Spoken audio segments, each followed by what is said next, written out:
Students, where we stopped in the previous class.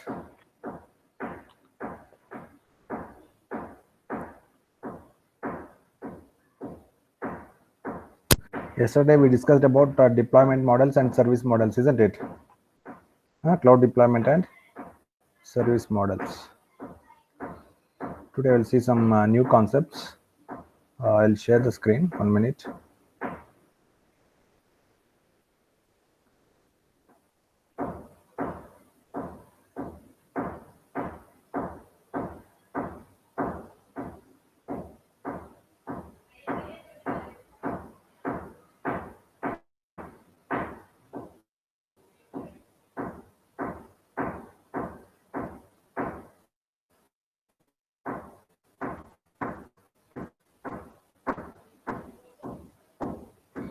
Software as a service, that also we finished last class. Okay, today we'll start with warehouse scale computer. Friends, actually this concept is not part of your syllabus, but it is very important that we should know. We need to learn about warehouse scale computers, and also we should learn about data centers. Okay, hence I thought it is better to include this topic. So let us see what is warehouse scale computer. First of all, we should know what is warehouse and what is its purpose. What is warehouse, students? What is warehouse?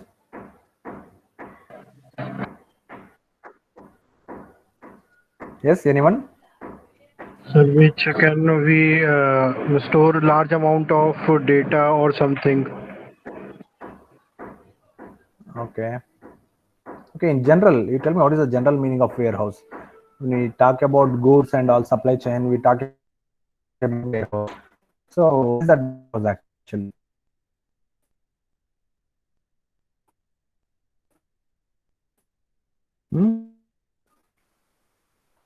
For example, if you have a factory, after produce goods, what you will do? Before bringing it to the designated place, you will send it to the warehouse. From there, actually, you will send it to docking centers. From there, you will send it to the customers, isn't it? Similarly, a warehouse for companies, warehouses are required even for the software companies. Though they do not manufacture, still warehouse is required. So, what kind of warehouse that is required for the companies is the computing warehouse. It provides internet services. The whole purpose of having a warehouse for a software company is to provide internet related services. For example, search engine related services, that is searching services, social networking, then something like Google Maps, that is online maps, video content sharing, online shopping, providing email based services, cloud computing, and etc. These are some of the services that can be provided by using warehouse scale computer, which looks very much similar to data center, but it is quite different. Let us see in what manner a warehouse scale computer is different from data center, and when we go with data centers, and when we should go with warehouse scale computer. Any idea how big is a warehouse? Students, have you seen any warehouse of some company? How large it is? Yes, sir. Yeah, tell me, any idea how large it will be? Warehouse. Yes, sir, it will be more than 2 acre or 3 acres, sir. Some big company. Yeah. So usually it varies from 1 acre to 2.5 or 1 to 3 acres. We may occupy 1 to 3 acres space. That is ideal size of a warehouse. But when I say data center, it is huge. It can occupy a space of a small village, and yeah, say maybe around 100 acres. Okay, that is the scale of a data center. But when I say compact port data centers, like it can occupy a size of a building. Okay, sir. Compact data center. Sir, your Okay. voice is So now breaking. here, sir. Okay, now it is audible. No, sir, fully Is it breaking. audible? Yeah, now it is audible, sir. Okay. So the whole purpose of this warehouse scale computer is to provide internet related services. And when I say warehouse scale computer, it is not actually one computer. It is so many nodes interconnected to give a single system image. That is called warehouse scale computer. And as I told, it provides searching related access, social networking, online maps, video sharing, email, cloud computing, etc. Then, in what way it is different from HPC clusters? So that is differences with HPC clusters. That is our second point. First of all, we should know what is HPC. Yesterday also I told what is HPC? High performance computing. HTC means high throughput computing. And students, remember always when you say high performance computing, always CPU is the fundamental element of HPC. Fundamental building block of HPC is the processors. But when I say HTC, that is high throughput computing, there these processors are replaced with GPUs, that is graphical processing units. To provide HTC related to say, for example, if you want to build, say if you want to provide some service like video sharing or something like that, then HTC systems are very much used, where they have very huge GPU power rather than CPU power. But when you want to run algorithms,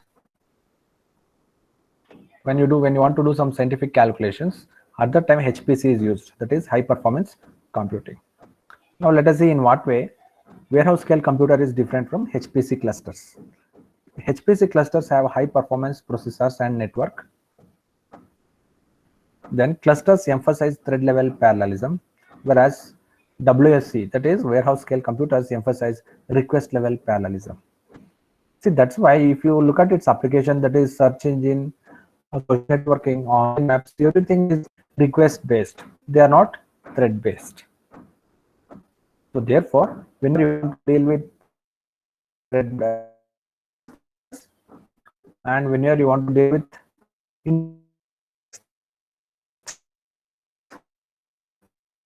with computers, difference with data centers consolidate different machines and software into one location. Data centers consolidate different machines and software into a location, and data centers emphasize virtual machines and hardware heterogeneity in order to serve varied customers. But if you consider in the case of WSC, there is nothing like virtualization. Virtualization may be there only in case if the type of service that they are providing is cloud computing. Otherwise, they don't use virtualization related services. Okay, cloud computing service also can be provided by using warehouse scale computing, but usually whenever they want to provide cloud computing related service, most of the times they rely on data centers, not on warehouse scale computers. Okay, that's the difference between data centers and warehouse computers. Then when I say data center, there is a concept called as shipping data centers. Students, have you heard about it? Shipping data centers or portable data centers or container based data centers? Have you heard about these terms? Hello? I want the reply, students. Yes. Have you heard about shipping data centers? Container data centers? That means once you set up a data center infrastructure, you can move that complete unit and you can place it in another location, so that it can then also it can easily work without any without requiring any modifications or any upgradations. So that's the concept of shipping data centers. So you can see the image of truck carrying some data center, so it's carrying some container. That container is nothing but a compact data center which is movable. That's why it got its name, shipping data center. Whereas the warehouse scale computers cannot be shipped like that. They are static. Usually, data centers are also static, but whenever you with some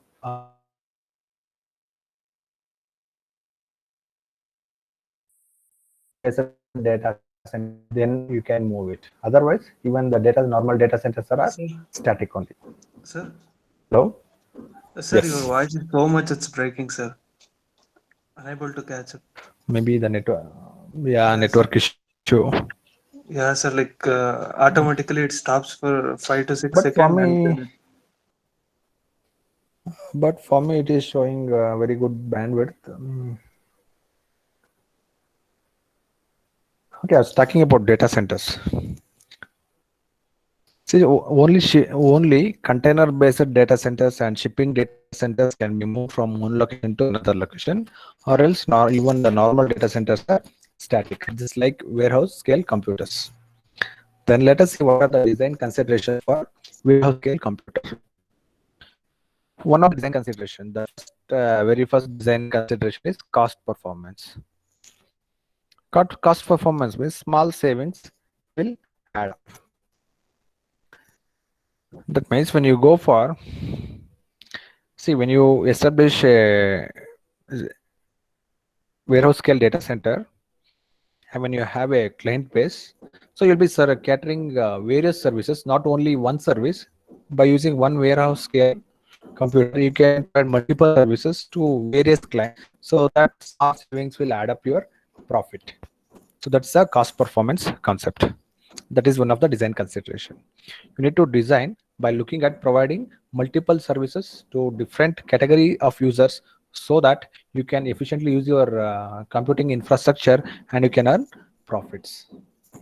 Then energy efficiency affects power distribution and cooling. Then work per joule. So work per joule means, so that is like energy consumption. That is once again related to joule is, right? Joule is a unit of power. So to maintain that warehouse scale computing, you need to install a lot of cooling and cooling related infrastructure. So that, okay. So that's part of energy efficiency. Then dependability via redundancy. See, when you say like when you say that like your warehouse scale computer is dependable. Dependable means you can cater to Dependability means you can cater to the needs of your customers on demand. So for that, what happens if your data is vanished? You cannot serve.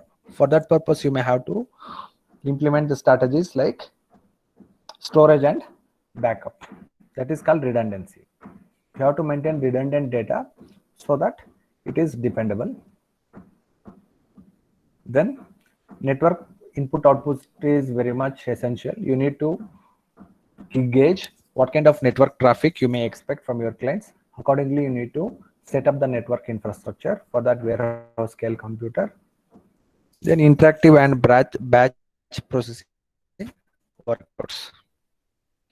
See, interactive means, say for example, providing search based service is an interactive service. Then batch processing. Batch processing, say for example, download based applications. So you can put multiple files for downloading parallelly, and it can be submitted as a batch. That is an example for batch processing workloads. It has to support for both interactive and batch processing workloads. Then ample computational parallelism is not important. Most jobs are totally independent. Say for example, say if you consider the example of a search engine, say so many users will be sending queries in parallel, but those queries are independent, isn't it? Say for example, if you are making a request using the Google search for some resource, and I'm making request for some other resource, so hence these requests are independent in nature. They are not dependent. So therefore they can run independently and efficiently. Then That's why I told in the previous slide, you can see here, it supports, it's emphasizes request level parallelism, whereas the clusters emphasize thread level parallelism, but warehouse scale computers emphasize request level parallelism. An operational costs count. What's that operational cost? The cost incurred in maintaining the warehouse, complete warehouse. That is, power consumption is a primary constant when designing system. Along with that, you need to deploy some operators and admins who will look after that. So that is called operational cost. Then scale and its opportunities and problems. Can afford customized systems since WSC requires volume purchase. If you have some particular clients, you can customize and provide services for them. So those are the design constants. So students, this diagram is very important. I think you can see this typical data center layout. Just you can see here what are the different domains that will be there when I say a data center. If you consider this as an data center and the layout, this as the layout of a data center, typical data center. See here, there is power distribution unit. You can see here, this rack represents the power distribution unit. Then you can see here, computer air handling unit. Sorry, this is this blue colored one. This blue colored one is the computer air handling unit, and the green colored ones are power distribution units. That means just beside the power distribution, there is cooling facility available. That is very, very important. And here, individual collocation computer cabinets. See, these are all computational resources like CPUs and GPU racks mounted, okay, in the form of racks. This represents computational resources. And here, emergency diesel generator and fuel storage tanks, UPS system. See, this is UPS system, and electrical primary switchgear. Okay, this represents electrical primary switchgear and UPS. Then pump room for water, providing water facilities. Then heat rejection devices. Okay, so whatever the heat that is generated inside, that has to be pumped out. So that is heat rejection devices. So all these things together constitute one data center. Hello students. Hello, can you hear me? Yes, sir. Yeah. So a typical data center contains power distribution unit, computer air handling unit, individual collocation of computer cabinets, which is nothing but computation and storage related facilities. Then emergency diesel generators, fuel storage tanks, UPS system, electrical primary switchgear, then pump room and heat rejection devices, and also collocation suites.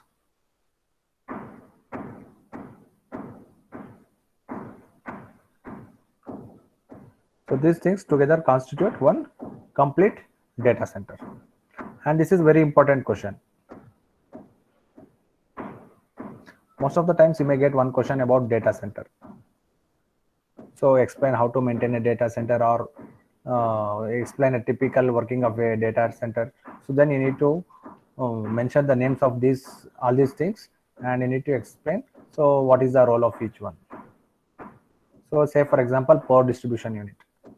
So it has to supply power to all the devices, equipment connected within the data center.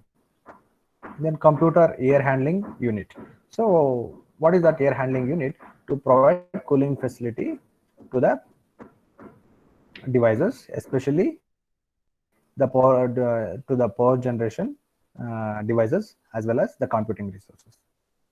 Like that, you have to explain each and everything. Similarly, fuel and oil storage tanks, UPS system, everything you need to explain if you get a question about data center. Then power and cooling requirements. Let us see one by one. Cooling system also uses water, evaporation and spills. So example, to maintain a 8 megawatt data center or a warehouse capacity, you need to daily have 70,000 to 200,000 gallons of water per day to maintain a data center which requires 8 megawatt of power. For that, you need to have daily 70,000 to 200,000 gallons of water. You know, right? What is the meaning of 1 gallon? 1 gallon is equal to 3.78 liters. So 3.78 liters into 70,000. So that many liters of water is required minimum. Maximum 2 lakh gallons. So 2 lakh gallons means 2 lakh into 3.78 liters. That means almost 7.5 lakh liters of water to maintain an data center with capacity of 8 megawatts power. Then power cost breakdown.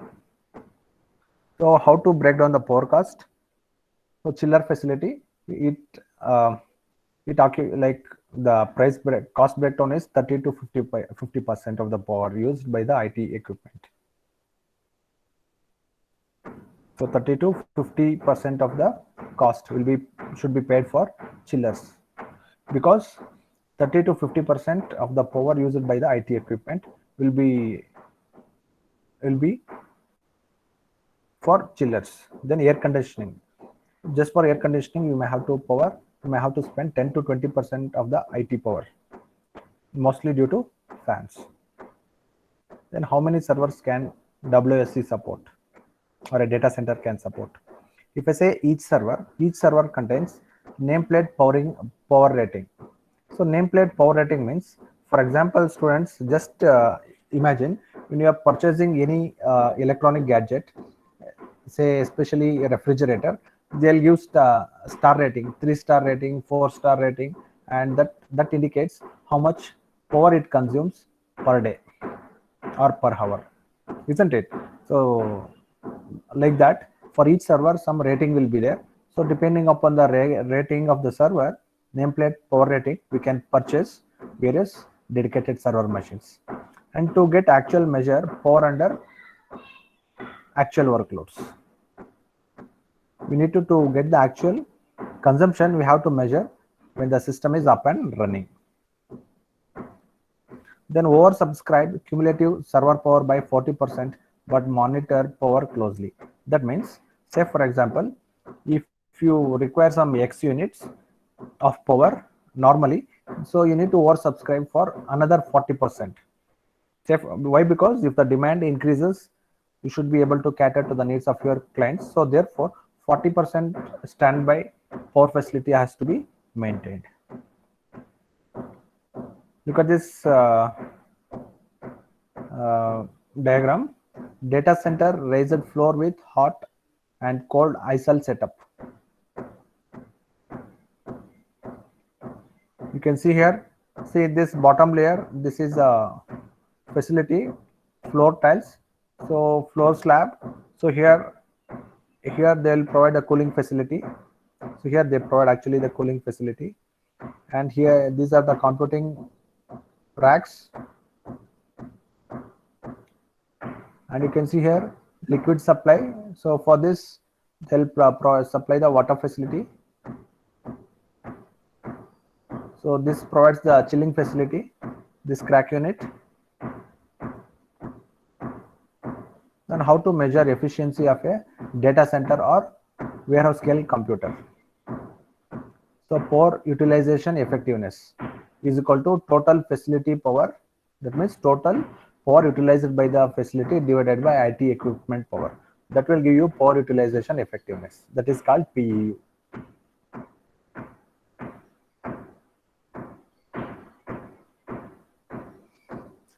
Median PUE on 2006 study was 1.69. Then performance. Latency is important metric because it is seen by users. Then Microsoft Bing studies says that when it comes to performance, users will use search less as response time increases. That means if your search engine is not responsive, that means if it is taking too much of time to display the search results, then people will not use search engine very frequently. That means they will use search less. And students, another thing you need to know. So many of the times when we do performance testing, what is the benchmark considered is Google search engine. Say for example, you have developed on web portal and you want to measure, okay, when you select any option, in how many seconds it is giving the response, in how many milliseconds it is giving the response, that has to be compared with Google search engine. Because we assume that always the industry assumes that when it comes to performance, Google is the ideal one, which it should be considered as a benchmark. So that means Google provides very high performance. So therefore, it is very common that in software industries, especially the testers, when they do performance testing, they'll consider Google search engine as a benchmark. Say for example, if Google search engine is giving response in quarter second, then your web page should also give response in quarter second. That means 1/4 of the second. Then your application is efficient with respect to performance. And the Bing study says that Bing is one more search engine which is alternate to Google. So that's a product of Microsoft. So that survey says that users will use less search as the response time increases. That means so performance is very much essential. Then service level objectives or service level agreements. Example, 99% of the requests be below 100 milliseconds. That means so one of the metric is example, this is just an example. So 99% of our queries should be served within 100 milliseconds. Then we can say the performance is good or up to the mark. This is what I was telling students. See, you can see this has the truck and this is the container. So these kind of containers are called as shipping data centers or container based data centers. This is called container based data center or shipping data center. You can see here. So inside this container, what is there? Data center related equipment which provide the service of data center. This can be easily moved from one place to another place. But when you look practically, so the applications are very rare. The applications of like these data centers are very rare. Most of the times when you say data centers, they are static. And another name is modular data center.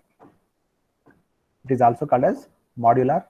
There are three names: modular data centers, shipping data centers, or container based data centers. You may get a question.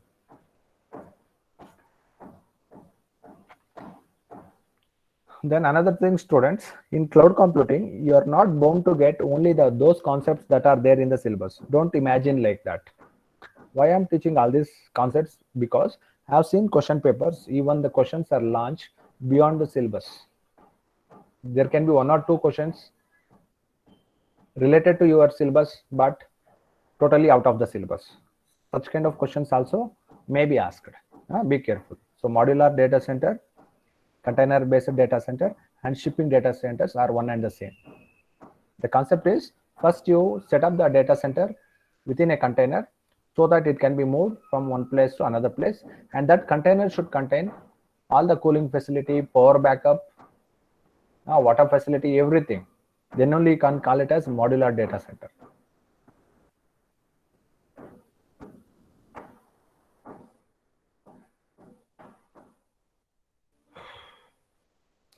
Then let us see how it can in warehouse scale computer can provide a service of cloud computing. WSs offer economies of scale that cannot be achieved with a data center. That means they are telling that this is more cost effective compared to data center to provide, especially in providing cloud computing related services.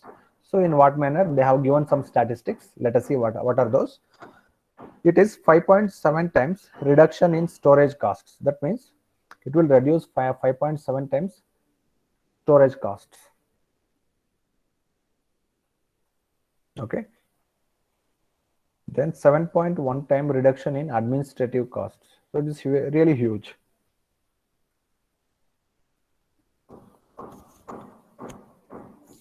Then 7.3 times reduction in networking costs.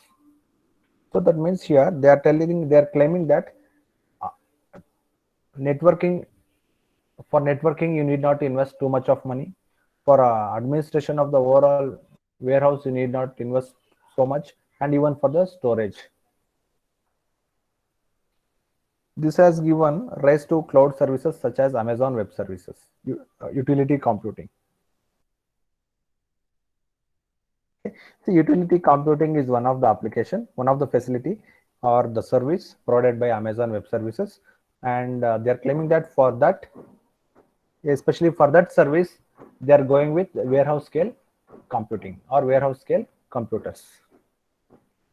So that means using warehouse scale computers, you can provide utility computing based on using open source virtual machine and operating system software.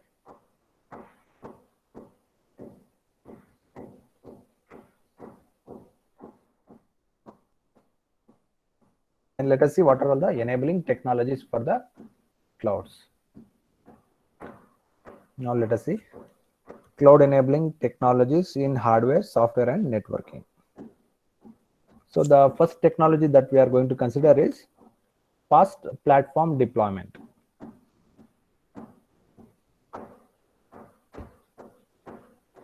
So the requirements and benefits: fast, efficient, and flexible deployment of cloud resources to provide dynamic computing environment to users.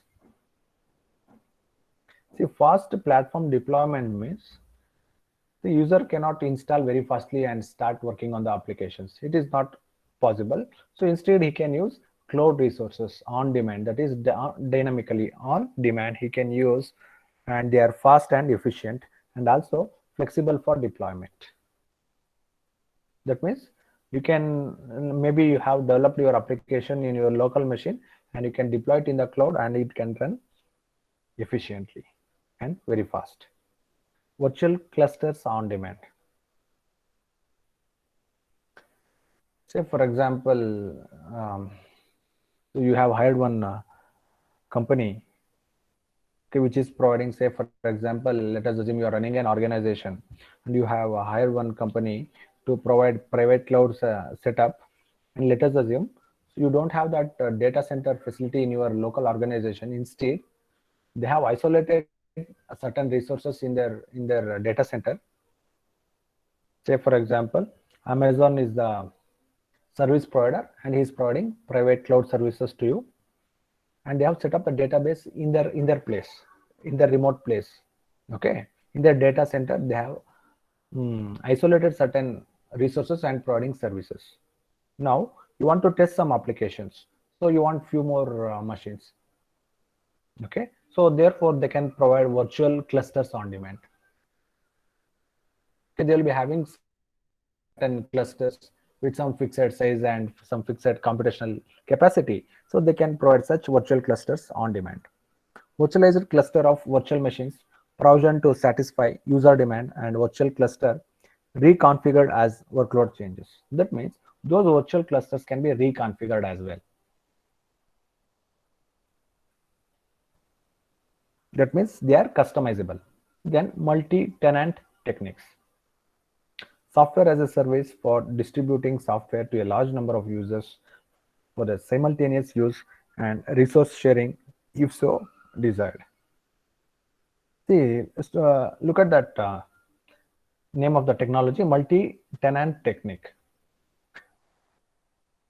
So using virtualization, if they install the master copy in their, that means the original software in their data center, then further they can create the images, multiple images, and each image can be served as one instance to one user. Say for example, parallelly I can also access Microsoft 365, you can also access, like that many people can access. But usually, see, within the data center they will be installing one copy and they create multiple images of that, and each image will be provided to one user as an virtual software. So that they call as software as a service. That means where the software is being installed in the data center and you are accessing it from your local machine. Then massive data processing. internet search and web services, which often require massive data processing, especially to support personalized services. So where massive data processing is required, say especially when you are running some test applications,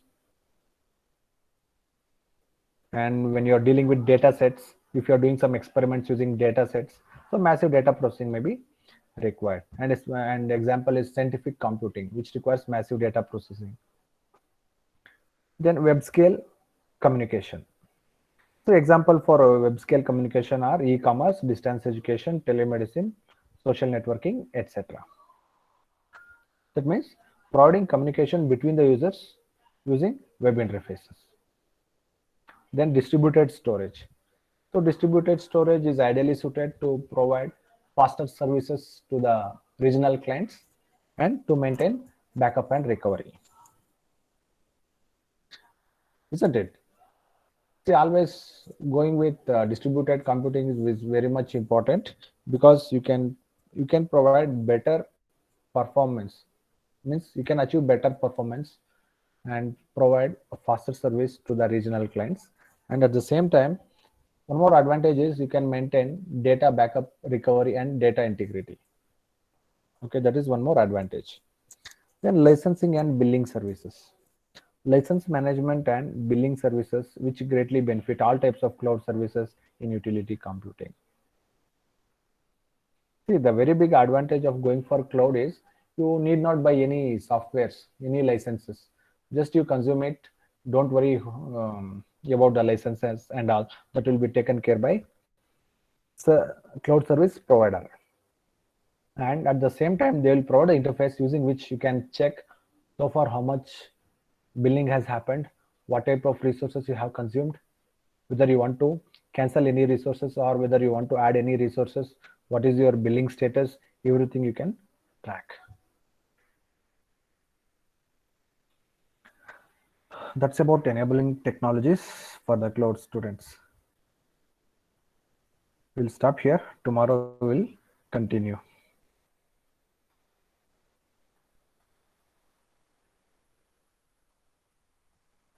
One minute, I'll take the attendance.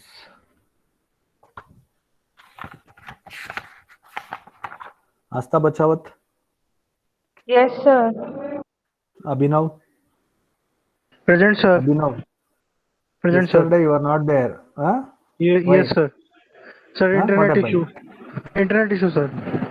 Okay. Aishwarya, Present, sir. Arbaz, Arjun, Present, sir. Bhargavi, Present, sir.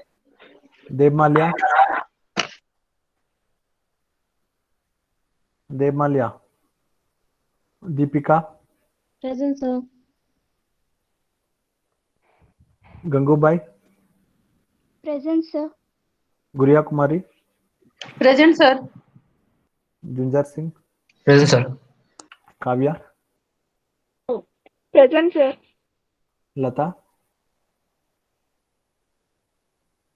Lata, Manisha, Present, sir. Pavitra, Present, sir. Priyanka, Present, sir. Pawan, Sir, Maithili. Maithili, Pawan, Pawan, present, sir. Present, sir. Akash, Rakesh, Present, sir. Ravishankar,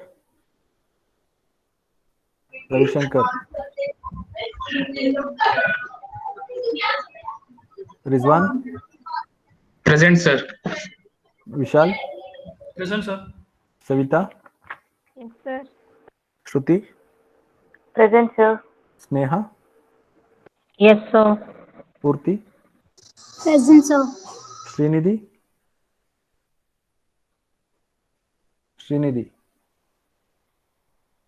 Vaishnavi, Present, sir.